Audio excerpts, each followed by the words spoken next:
Hey folks, how's it going? So everybody's well aware of the balloon that was shot down over the off the coast of Carolina, and how the U.S. is saying it was a spy balloon. Uh, Now they're reporting that some of the debris included solar panels to power the object, power the equipment on the balloon, and radio antennas capable of intercepting signals uh, and radio frequencies and communications. Uh, there were reports of one over Latin America. I haven't read any further on that one. Um, and I'd heard a brief mention of a possible second incident over Canada, which I mentioned in my last video on the balloons. But now uh, I'm reading a report that there was a balloon over South Korea that didn't draw as much attention in the media as the one over the U.S. And now there's a report out that the U.S. has shot down an unidentified object over Alaska, a high altitude object. They haven't released any information on what it is, so far as I know. I've been out here working on my shed, on my shop, and I haven't heard any uh, details about what the object is. I don't think they've actually released any yet. But one article released by The Hill, and I'll link a bunch of these articles down below. But that article in The Hill talked about how it was a revelation in regards to China's spy program, and how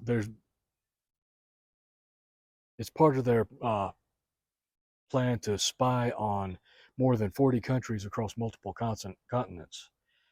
So these balloons are starting to appear all over the place. I'm aware that there have been some in the past, uh, but they haven't drawn as much attention as they are now. Possibly because back then, I'm not going to say China wasn't spying back then. China's had spies in all throughout the United States government. The politician whose mistress was a Chinese spy, uh, and there's just a long list of people in the United States government that are uh, compromised. They're either talking with China about things that they shouldn't be talking about, or they're having dealings with China that they shouldn't be having. And all these balloons coming up all of a sudden, or at least all these balloons being reported all of a sudden. I'm sure that, like I said, I know there's been some in the past, and supposedly were two during Trump's administration that didn't infiltrate the U.S. airspace as far as this most recent one did. So these aren't a new thing, but is it that the frequency is increasing, or is it just that they're gaining more attention through the media? Um, you have to wonder which one it is. And with balloons being spotted over North Korea, down in Latin America, or spotted over South Korea, excuse me, and down in Latin America and possibly in Canada, and then now an object of unknown, of an unidentified object over Alaska. Uh, you really have to wonder: are they actually testing the waters, trying to see what they can get away with, and what kind of information they can gather uh, at a higher frequency and more in-depth efforts than usual, or is it just being portrayed in the media more because war with China over Taiwan, the war in Ukraine, all of that is big news, and media always goes for the shocking headlines, anything that will get clicks and views and reading. Uh, you really have to wonder which it is, what's going on. Obviously, they're not going to release everything they know about the balloons. And you can't trust them 100% because they will try to manipulate any kind of news about this in their favor. And likewise, China is going to downplay it and they're going to deny it. They won't admit to anything. And I mean, of course they wouldn't. I mean, you'd be a fool to think they would admit to it. Uh, but this just seems like it might be a potentially new stage in tensions with China. Uh, and there's the possibility that this could be another step forward towards a direct conflict with China over Taiwan. They could be doing this to uh, see what information they can gather or to see what they can get away with. Like I said before, we really just don't know. So everybody's focused on Ukraine. Everybody's focused on uh, stuff here, and now these balloons are happening. These incursions in the U.S. airspace and into other countries' airspace. It just lets you know that tensions across the world are really high, even between NATO allies, countries within that are allies within NATO. There's tensions between those countries as well. So this sets up the concern for a lot of uncertainty uh, in the next few years. It's more and more, and I've said this before, we're going to go into a global war. There's going to be another world war. What that looks like and how it plays out is anybody's guess. But um, you can see the pieces moving around. You can see all of the saber rattling. You can see people taking sides. And there's just so much of what's happening now that mirrors what happened prior to World War II. So we would be fools not to observe this, understand the parallels as well as the differences between the two events. The past can give us an indication of what might happen. It won't tell us exactly what will happen, but it could tell us what could possibly happen.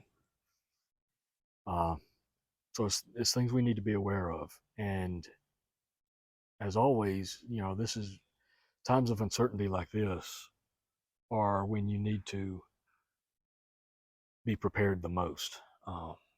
Because we don't know what's coming.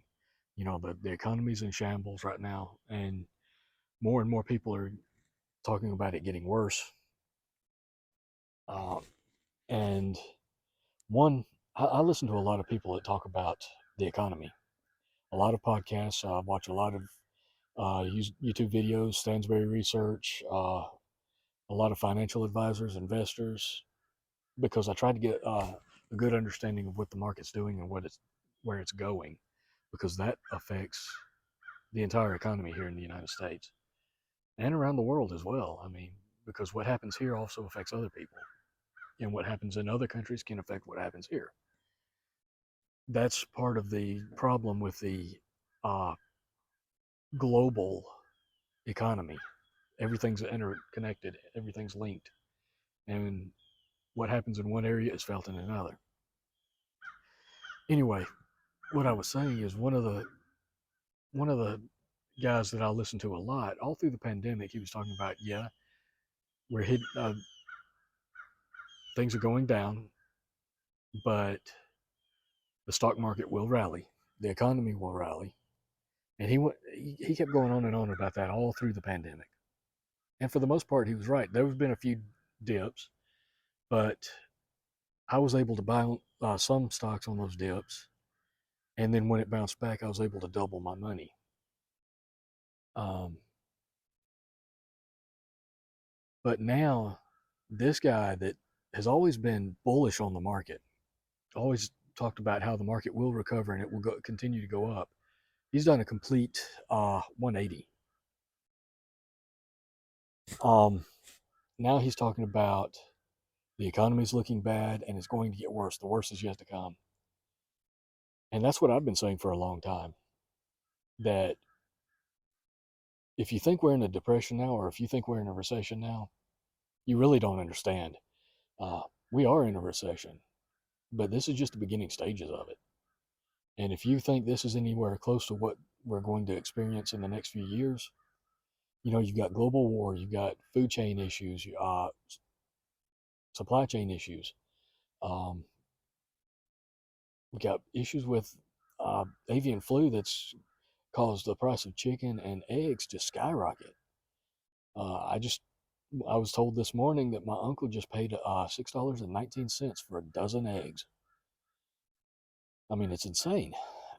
And all of this is going to feed on each other and create a very chaotic, unpredictable, uncertain future over the next few years. So now is the time when you need to be prepping the most. It's when you need to be doing whatever you can to build resilience and self-sufficiency in your own life. Uh, don't be dependent on any one thing. Have redundant systems for your needs. Power, water, food, income, definitely income. Um, all of that stands true regardless of what's going on. And the more uncertain and shaky and uh, the more tension there is in the world or between governments, the more so that becomes the case. So take this for what it is. It's a warning that get ready, be prepared, be able to provide for yourself what you need as best you can. Set yourself up so that you're as independent of the system as possible. That could be the difference between suffering through the next collapse and world war or coming out the other side thriving and successful. Anyway, that's all I've got. I just wanted to talk about that with you real quick. I've taken a long enough break. I need to get back to work. I still got a ton to do, and we got some rain and cold weather and possibly even some snow coming in, believe it or not, tomorrow. And I'm out here, look at me, I'm out here in short sleeves right now. So I need to get back to work. I got to try to get as much of this done as I can today. But anyway, I appreciate you guys watching. Like, share, subscribe if you haven't. Stay safe. Take care of yourselves and your family. Take care of each other whenever possible. Look out for each other out there. Uh, things are hard enough without us having to fight our issues on our own. If there's any way you can help somebody out, I would recommend doing it. Build that network of support. Uh, anyway, stay safe, folks. And until next time, I'll catch you later.